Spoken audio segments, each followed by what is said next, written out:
Now, they're not only depicting people, they're also depicting landscapes.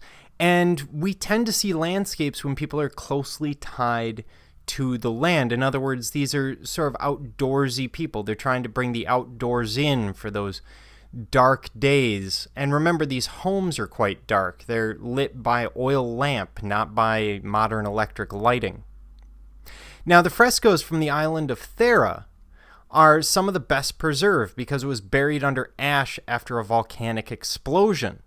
And it's possible that these predate the Knossos Palace murals, although we're unsure of the dating as of yet, or at least the exact dating, so this is a ballpark. And these are found decorating a home rather than a palace. It indicates that people are decorating their homes. They're looking for something more than four white walls.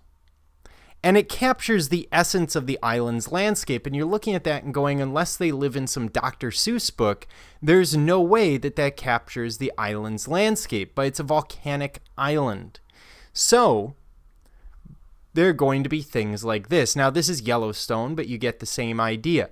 Bright, colorful landscape where you're going to have hot springs, where you're going to have lava flows of different colors. And that's because of the minerals that are coming up with the volcanic explosion. So it's not that unrealistic. And it has a certain rhythm to it, where we've got those highs and lows, the peaks and the valleys moving across the room. It's also dynamic, especially when you look at the birds that are flying around in different positions. This isn't just one stencil of a bird that they're putting up there. These are different forms.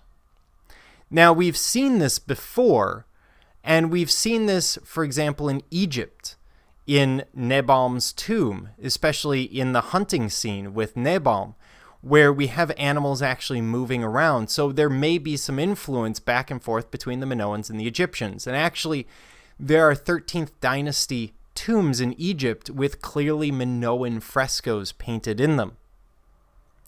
And this is a celebration of spring. Now, every culture celebrates spring in some way. In the US, we do it through Easter. But in other places, May Day or other festivals will take place. And the celebration of Easter is simply the celebration that the starvation of winter is over. It's a matter of giving symbols of fertility, of growth to each other in the form of rabbits and eggs and everything else. And there's history behind that. It comes from Germany. I won't get into that here, but it's the same idea, celebrating spring, the return of fertility to the land.